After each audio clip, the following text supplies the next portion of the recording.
Puluhan warga yang mengaku masih keturunan dari Raden Sahri melakukan pengukuran ulang di halaman Rumah Sakit Umum Daerah Menggala Tulang Bawang Lampung pada Sabtu pagi tadi.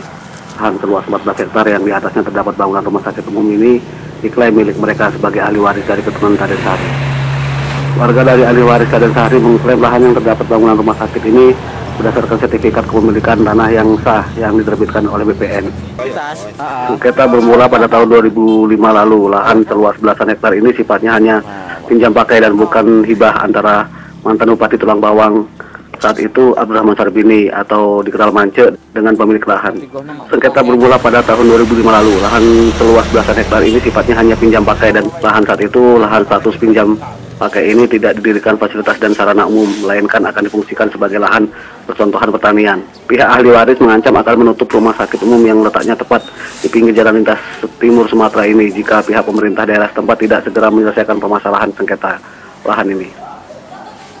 Kata sepakat apa dibayar, dijual beli ataupun dari hibah itu tidak ada. Ya, dan rencananya Bang, kita sampai kapan pengklaimannya Bang? Wah, ini saya tidak mau lama ya, namanya hak milik ya.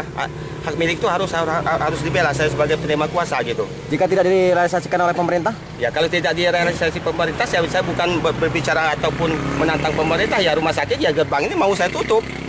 Ya pergi aja mereka dari sini kalau mereka tidak mau ganti rugikan lahan ini. Pengukuran lahan rumah sakit oleh warga ini tidak mengganggu aktivitas medis dan pelayanan rumah sakit.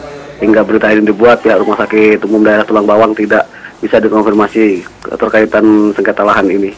Para pejabat rumah sakit meninggalkan ruang kerjanya saat mengetahui pengukuran lahan tersebut berlangsung.